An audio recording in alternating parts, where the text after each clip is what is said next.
Nanti kita dengarkan saja apa yang disampaikan. Tentunya tadi temanya tentang bagaimana musyawarah dan pengambilan keputusan. Jadi silakan nanti teman-teman Bapak Ibu proaktif untuk sharing-sharing diskusi. Langsung saja mungkin waktu kami persilakan untuk Bang Miing terlebih dahulu. Makasih Pak Indra. Bapak-bapak, sudah makan semuanya? Bismillahirrahmanirrahim. Assalamualaikum warahmatullahi wabarakatuh.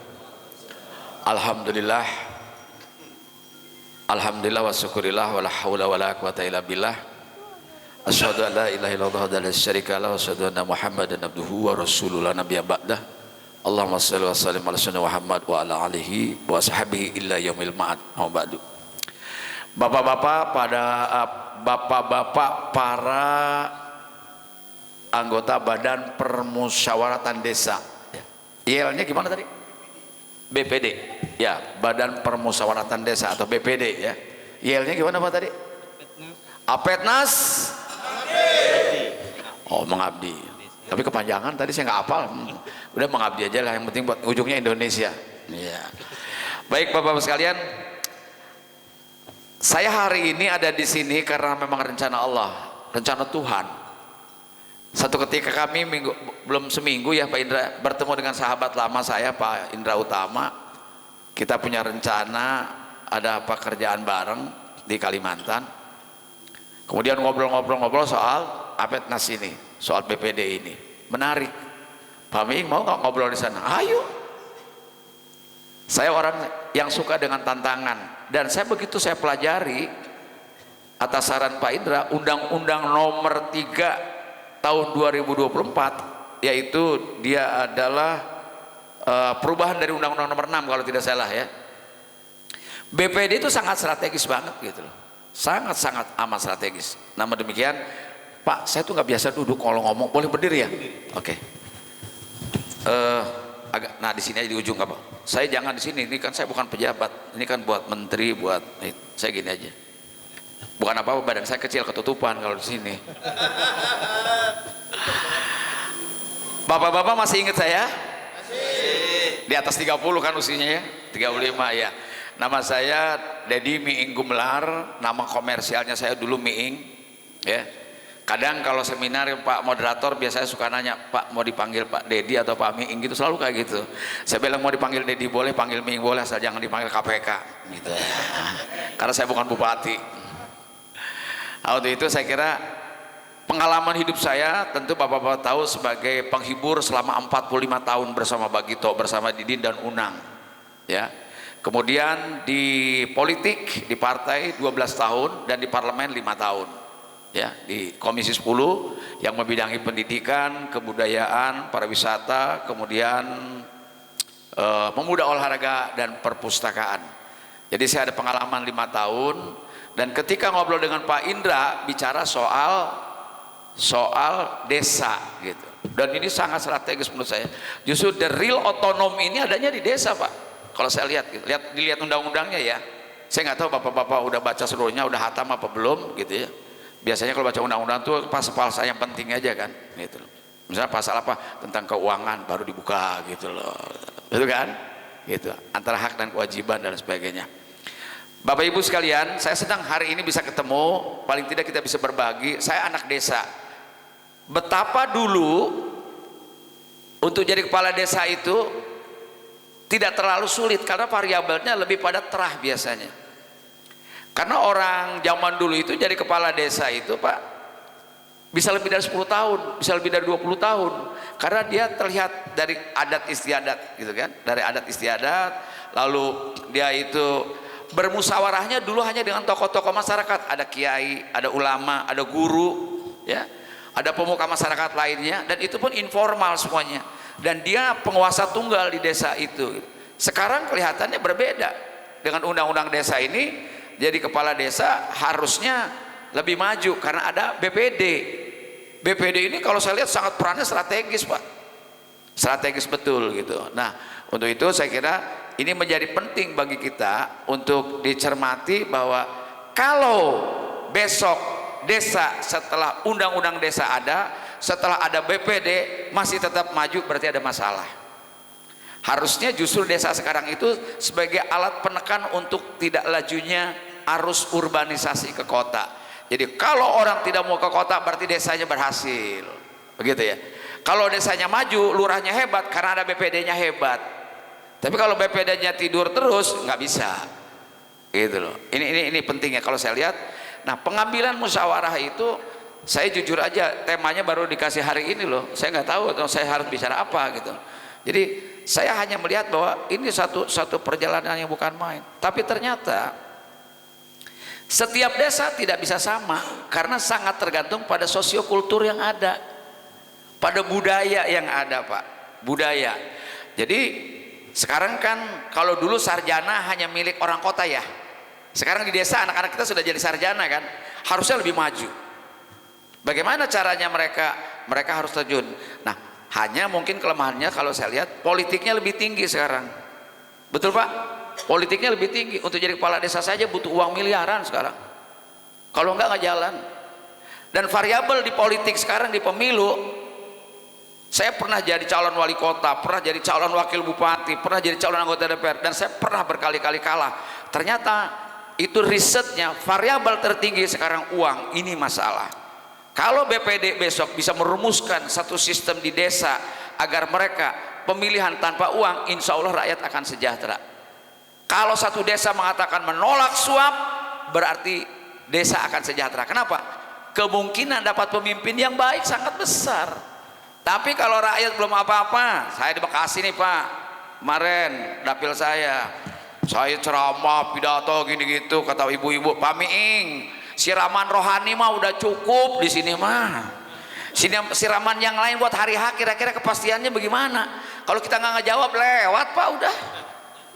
Masyarakat sekarang kan nggak butuh orang pinter Pak, nggak butuh orang cerdas Pak, nggak butuh orang bener Pak, nggak butuh orang berani Pak. Saya kurang berani apa kalau ngomong? Ya Pak, Bapak juga tahu kan? Bersih, saya nggak pernah maling di DPR. Saya keluar dari DPR dengan miskin secara ekonomi dibanding anggota DPR lain. Yes, saya buktikan itu. Semuanya aset saya dapat hahaha di panggung, dapat ngelawak. Betul, betul Pak. Nah, tapi saya katakan bahwa variabelnya uang ini masalah. Tapi kalau desa sudah bisa membina masyarakatnya, bisa bicara dengan rakyatnya, lalu besok pemilihan angka biaya pemilu desanya menjadi murah, itu ada kemungkinan, ada indikator. Sebab apa? Desa Pak Indra ternyata menentukan IPM naik atau turun itu di desa. IPM itu indeks pembangunan manusia atau Human Development Index. Apa indikatornya Pak? Pendidikan, kesehatan, daya beli, gitu. Bagaimana kepala desanya punya kreatif atau tidak nih, mengkreat potensi desanya. Mungkin di desa bapak-bapak banyak bekas galian betul nggak? Banyak lubang. Kayak di Jogja saya lihat dibikin tempat wisata misalnya, kalau kepala desanya cerdas ya. Tapi kalau tidak ya repot. Sebaiknya memang kemajuan desa itu sangat juga tergantung kepada sosiokultur. Di sini ada orang Minangkabau nggak? Dari Sumatera Barat ada? Ada Pak? Angkat tangan Pak. Dari Minang ada? Riau atau Melayu lah. Belajarlah sama orang Minangkabau, sama orang Padang. Orang Padang salah satu stereotip suku bangsa yang paling maju di Indonesia di antaranya. Betul. Kenapa? Karena dari kultur nini mamahnya dari kecilnya. Umur 18 tahun dia harus merantau loh orang Padang itu. Harus keluar dari rumah, minimal dia tidur di surau. Itu betul. Dia punya prinsip tiga tungku sejarangan. Kakinya 3. Adat bersanding sara, sara bersanding kitabullah. Itu orang Minangkabau. Semua orang Minangkabau berhasil Pak di luar Padang. Yang gagal cuma satu, malin kundang karena durhaka sama orang tuanya. Iya, betul. Semuanya berhasil. Jenderal, lihat, ada Azwar Anas, ya, ada macam-macam jenderal. Pedagang, ada Abdul Latif segala macam. Menteri juga demikian, politisi, Muhammad Hatta, ya kan, Sultan Syahrir, itu orang Padang semuanya. Dan orang Padang itu ternyata kalau jualan itu lebih maju daripada orang Cina. Harus ditiru kultur itu. Iya, betul. Coba lihat di Jatinegara. Pasti di depan orang Padang, belakangnya toko Cina. Kaki 5 maksudnya. Ya, jadi ini yang menjadi penting. Jadi kemajuan di desa itu sangat tergantung dari sosiokultur yang ada, Pak. Jadi cara bermusyawarah dan lain sebagainya itu semua kita punya adat istiadat di desa itu, di Sumatera Barat, di Sumatera Utara Bapak misalnya. Itu kita punya adat istiadat atau kearifan lokal. Betul nggak, Pak? Gitu. Nah, balik lagi ke soal desa. Saya lihat di undang-undang ini memungkinkan pertama BPD bisa menjadi badan pengawas. Nah, bukan bisa, memang tugasnya mengawasi. Lalu memberikan kontribusi pemikiran, memberikan cara-cara bermusyawarah dengan baik. Jadi tidak lagi mungkin kemarin kepala desa mengambil keputusan sebelum dipublish keputusan itu dirundingkan dulu dengan BPD kan. Kan ini sebetulnya kan DPR kecil ini, Pak. DPR kecil ini. Jadi betul-betul Bapak yang sekarang terpilih, saya tidak paham betul mekanisme pemilihannya, apakah representasi dari tokoh-tokoh atau memang ada election. Ini dipilih oleh masyarakat juga, pemilihan umum biasa. Oke, apalagi itu artinya bapak-bapak terpilih seperti DPRD yang lain. Itu tanggung jawabnya bukan main, Pak. Tanggung jawabnya bukan main untuk bisa merumuskan bagaimana kebijakan yang akan diambil oleh kepala desa yang sesuai dengan aspirasi masyarakat. Sebab bapak kan kerjanya juga menggali aspirasi, saya lihat, mengelola aspirasi, menjalankan aspirasi, dan persis DPR, persis. Nah, justru itu Bapak juga punya hak untuk menyuarakan lewat kepala desanya apabila ada anggota DPRD kabupaten atau kota atau anggota DPRD provinsi dan DPR RI yang dulu dia nyalon dari desa kita lalu tidak memberikan kontribusi, maka kita berhak untuk meminta tanggung jawab mereka. Begitu, Pak. Jangan dibiarkan mereka pergi ke Jakarta terus tiba-tiba udah nggak inget desanya, dan kebanyakan begitu tuh ya. Jadi untuk itu saya kira ini menjadi penting bagi kita. Bagaimanapun juga ini betul-betul BPD memiliki fungsi dan posisi yang sangat strategis menurut saya. Strategisnya apa? Menjadi mitra dengan kepala desanya. Dulu kepala desa bisa, bukan dalam tanda kutip, bukan seenaknya dia mengambil keputusan, memimpin dan sebagainya. Bahkan tidur tidak berkarya pun orang masyarakat biasa aja, paling diganti. Apalagi kepala desa sekarang dalam undang-undang yang baru ini masa baktinya 8 tahun, Pak. Puyeng nggak kalau kita dapat yang odong, Pak? Betul nggak? Bapak pusing kan? Pertanggungjawaban akan diminta oleh rakyat kalau rakyatnya mulai cerdas. BPD gimana, diem aja nih, kepala desanya diem aja. Kenapa? Karena kita tidak mendapatkan standar yang cukup. Nah, dengan adanya BPD bahkan menyeleksi kepala desa, harusnya kita tidak lagi mendapatkan kepala desa yang pas-pasan. Justru dibutuhkan kompetensi. Apa artinya?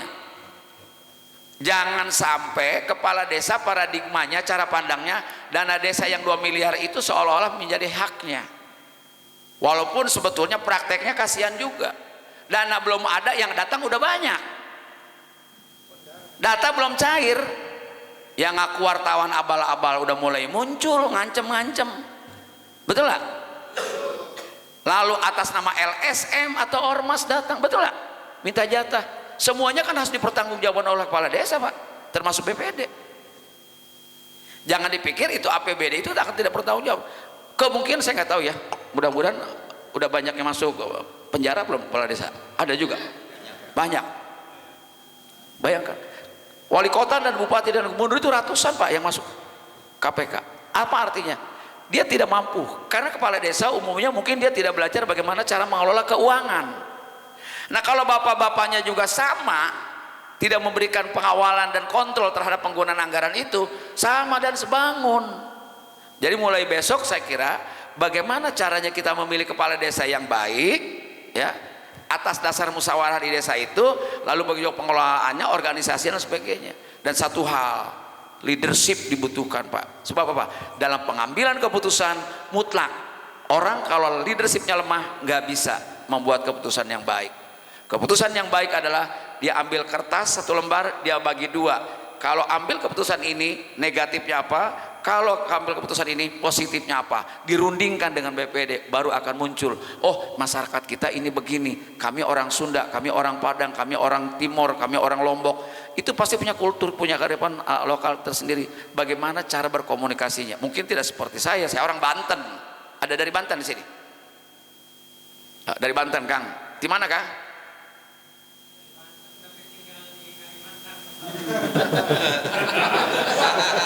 Maksud aneh ente BPD mana? BPD Kalimantan dong. Iya, nggak nanya itu mah. BPD Banten nih. Artinya apa? Bahwa setiap masyarakat daerah itu pasti kita punya warisan kultur atau budaya dari nenek moyang kita semuanya.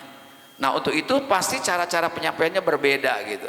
Walaupun saya cuma mengira-ngira, tadi saya ngobrol dengan salah satu pejabat, mungkin tadi narasumber dari Kemendes, saya bilang pasti tingkat politiknya di desa lebih tinggi sekarang dengan undang-undang ini, dengan adanya ini. Tapi bukan juga negatif. Positifnya apa? Lurah atau kepala desa tambah cerdas harusnya, karena ada yang kontrol, ada teman untuk berdebat, untuk berdiskusi, betul Pak? Ya kan? Dan kita bisa relatif menghasilkan kepala desa yang lebih baik, betul nggak? Nah, tapi di sisi lain kita juga harus mendapatkan para BPD yang lebih baik juga, karena menurut saya jelas. Jadi negara ini Pak, saya kasih yang agak makro sedikit. Kalau negara ini mau beres sebetulnya ya, bereskan parlemennya sebagai pembuat kebijakan. Saya ngalamin Pak di DPR Pak. Nggak bisa bikin undang-undang pesanan, harus pesanan publik, kebutuhan rakyat. Itu berkali-kali omnibus law di demo oleh orang. Karena apa? Tidak sesuai dengan keinginan rakyat dan kebutuhan rakyat. Bahkan banyak merugikan rakyat. Misalnya, artinya parlemen bertanggung jawab. Kalau mau parlemennya baik, maka anggota DPR-nya mesti bagus. Kalau mau dapat anggota DPR yang bagus, maka partai politiknya beresin. Jadi kuncinya di situ. Contoh, ribuan pengurus partai, tapi kalau mau nyalon bupati, pasti orang luar yang datang yang bawa koper, betul nggak? Artinya apa? Kegagalan partai politik untuk bisa melahirkan kader, di situ letaknya. Dan itu terasa sekali sekarang. Jangan sampai terjadi di desa. Desa jangan, karena ada BPD, maka BPD-nya tidak hanya sekarang gaya dipilih oleh karena saudaranya banyak, dia terpilih jadi anggota BPD. Padahal dia sendiri tidak kompeten untuk mengawasi kepala desa, untuk memberikan masukan, untuk membangun dan sebagainya. Ini menjadi penting. Apalagi Pak Indra, saya baca di salah satu pasalnya itu, anggota BPD ini memiliki hak dianggarkan oleh APBN untuk meningkatkan kapasitasnya untuk belajar dan studi banding, gila. Jadi BPD Sumatera Utara bisa berstudi banding ke Karawang, bisa kemana-mana tuh Pak, asal dana desanya cukup, artinya keuangan desanya gitu. Nah, jadi Bapak Ibu sekalian, satu hal yang saya ingin sampaikan bahwa BPD tidak bisa lepas, karena nggak bisa sama satu meja ini Bapak ya. Bapak dari mana Pak? Maluku Utara. Bapak sudah makan? Kelihatan belum makan gitu, Bapak diem sekali serius gitu. Apa dengerin apa gimana? Nggak ada senyumnya gitu loh Pak. Saya jadi takut sendiri ngerengok ke kanan ini. Aman ya, saya aman ya. Oke, ya oke. Pak, ini Jakarta Pak, Bapak ketawa aja Pak. Kalau di sana susah ketawa, di sini ketawa aja. Bebas aja di sini, ya. Oke, gitu. Tepuk tangan dulu untuk teman-teman kita di Maluku Utara. Ya, negara kita ini negara kesatuan Republik dari Sabang sampai Merauke itu sama dengan 8 negara Uni Eropa Pak.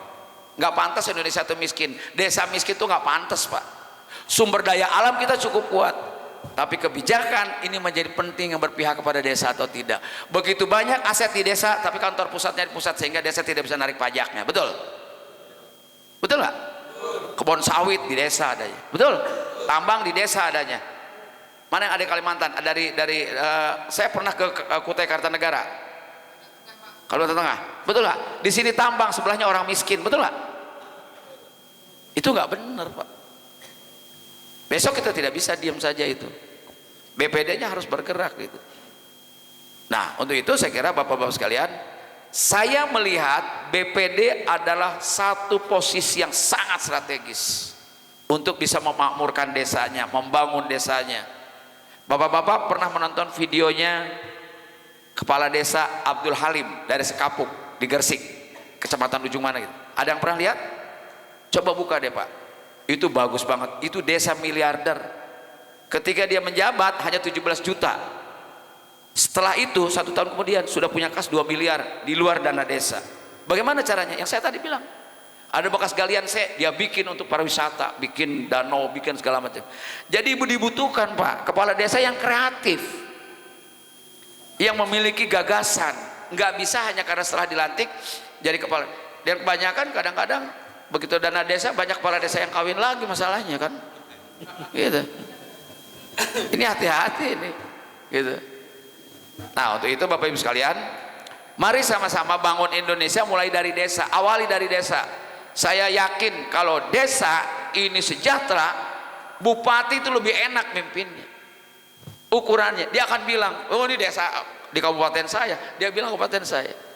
Belum tentu dia juga membina atau pernah kunjung ke desa itu. Tapi ketika Anda menjadi ikon, dibangun desanya, maka semua orang akan mengakui bahwa itu adalah kampung kita, tetangga desa kami, dan lain sebagainya, bla bla bla bla. Nah untuk itu saya hanya ingin menitipkan pesan pada bapak-bapak yang sekarang punya posisi di BPD, ini menjadi penting, ya. Tadi saya bilang tadi, kenapa sosiokultur atau kultur atau budaya lokal itu menjadi berpengaruh, sangat memberikan pengaruh. Tadi balik lagi ke orang Minangkabau itu Pak ditakuti sama Belanda Pak. Satu-satunya daerah Pak Indra, daerah yang tidak diterjuni oleh pasukan parasutnya Belanda zaman dulu, zaman perang, itu hanya Minangkabau. Mereka takut karena rumahnya lancip. Belanda takut lihat rumah lancip Pak, ya. Jadi kalau orang-orang di daerah lain, tapi paling tidak kita tahu bagaimana membangun kreativitas. Dan satu hal, BPD yang sudah begitu solidnya dengan amanat undang-undangnya, dengan kewenangannya, tolong bapak-bapak BPD itu pelajari betul undang-undang nomor 3 tuh. Saya tadi baru baca sekilas saja, ini gila ini. BPD ini posisinya bukan main, dahsyat ini. Dahsyat. Harus apa? Meringankan tugas kepala desa yang mohon maaf kalau dia cekak kreativitasnya, kalau dia pas-pasan daya gagasannya. Tapi ada DPD berpikir, DPD kalau tidak mampu karena udah mungkin jarang bergaul, hanya di desa saja, ambil anak-anak muda untuk jadi partner bermusyawarah. Banyak mahasiswa, banyak sarjana di desa, ajak bicara. Dan setiap desa pasti punya potensi. Wah enggak, daerah kami gersang. Loh, dengan kegersangan itu di mana kekuatannya? Enggak mungkin. Allah menciptakan hanya kelemahan, tidak ada kelebihannya. Pasti ada kelemahannya, ada kelebihannya. Hanya kita tidak tahu. Kita tidak tahu potensinya di mana. Indonesia ini kenapa dikerubutin bangsa lain, diincar bangsa lain? Karena negara yang diciptakan oleh Allah hanya untuk bangsa Indonesia. Apa yang kita nggak punya? Pak ya, Indonesia itu negara keempat dengan jumlah penduduk terbanyak loh. Yang pertama Cina, kedua Amerika, ketiga India, keempat Indonesia. Dan luas kawasan Indonesia itu sama dengan 8 negara Uni Eropa Pak, luasnya, panjang lautnya juga. Tapi kita di ASEAN aja itu terlambat, jumlah dokter tersedikit dibanding Thailand, Malaysia, Singapura, karena sekolahnya mahal. Dan satu hal, hukum tidak tegak. Kalau hukum di desa tegak, insya Allah rakyatnya sejahtera. Sebab apa? Sekarang coba lihat di televisi, di Surabaya yang bunuh orang aja bisa bebas. Mengerikan kan? Karena apa Pak? Menegakkan hukum di Indonesia betapa sulitnya. Ibarat pepatah, menegakkan hukum sama dengan menegakkan benang basah. Pertanyaannya Pak, ya, siapa yang bisa jawab? Saya kasih voucher untuk menginap perpanjangan dari sini 5 hari 5 malam. Ayo.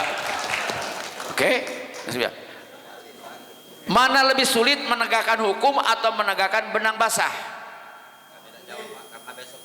Ya, sama-sama sulit.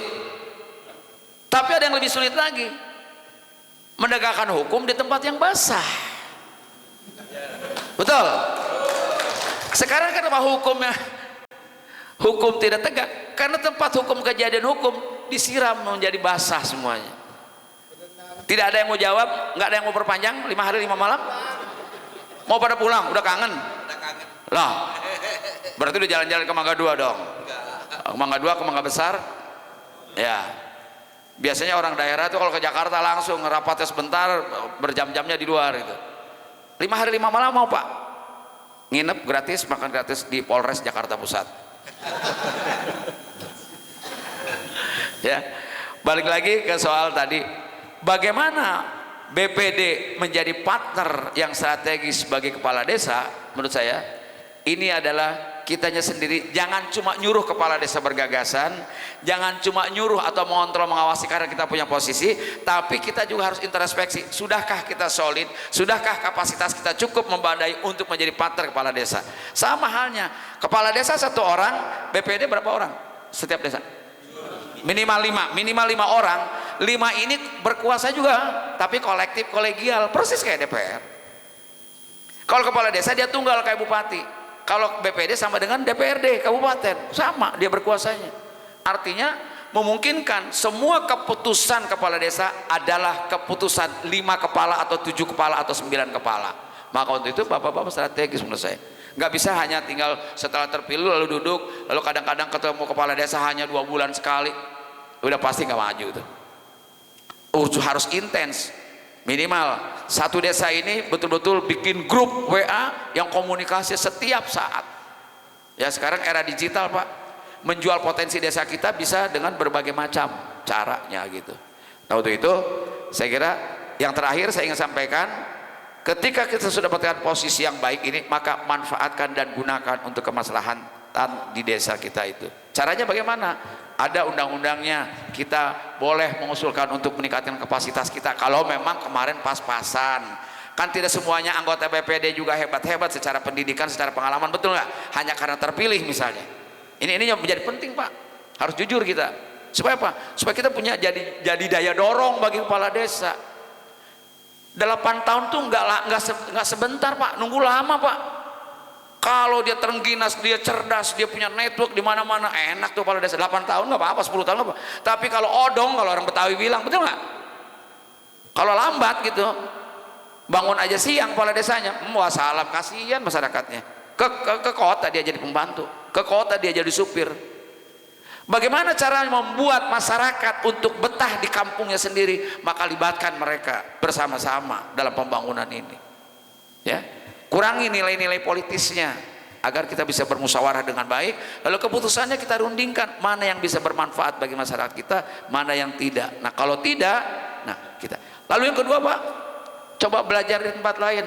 Buka-buka sekarang media sosial kan di YouTube banyak, ada desa tadi yang saya katakan sekapuk, belajar dari situ. Itu bagus-bagus. Tadi saya dikirim juga video-video baru. Pak Abdul Halim itu kepala desanya sekarang sudah purna, dia rencana akan nyalon jadi Bupati Gresik. Dan itu salah satunya yang diundang ke Australia dan ASEAN. Jadi dari desa-desa itu, saya kira itu menjadi boleh. Ada yang dari Gresik nggak di sini? Atau dari Gresik itu Jawa Timur? Pak Pacitan, Bapak Pacitan? Nggak jauh ya Pak? Pacitan Gresik 3 jam. Paling nggak pernah dengar Abdul Halim dong. Ya. Jadi ini bisa jadi benchmark kita, bisa menjadi referensi kita bagaimana dia memanage sebuah desa itu. Dulunya desa tertinggal Pak, miskin juga Pak. Dia gunakan potensinya. Jadi saya pesan, saya tidak tidak mempromosikan dia, toh dia juga sudah tidak menjabat. Tetapi maksud saya ini sebuah kemajuan yang bukan main, boleh kita contoh untuk diterapkan di desa kita masing-masing. Saya kira itu Pak Indra yang bisa saya sampaikan. Jangan terlalu banyak karena mungkin tadi juga dari kemarin sudah banyak pembekalan yang sifatnya struktural, sifatnya peraturan, lalu kebijakan-kebijakan, langkah-langkah. Tapi paling tidak saya mendukung acara-acara semacam ini karena butuh interaksi dan transformasi bagi teman-teman kita yang ada di daerah dan di desa-desa yang lainnya. Terima kasih. Selamat sukses ya BPD atau Apetnas. Dari kemarin saya susah banget spelling itu Apetnas, singkatannya susah. Bisa diganti nggak ya? Yang gampang gitu loh ya.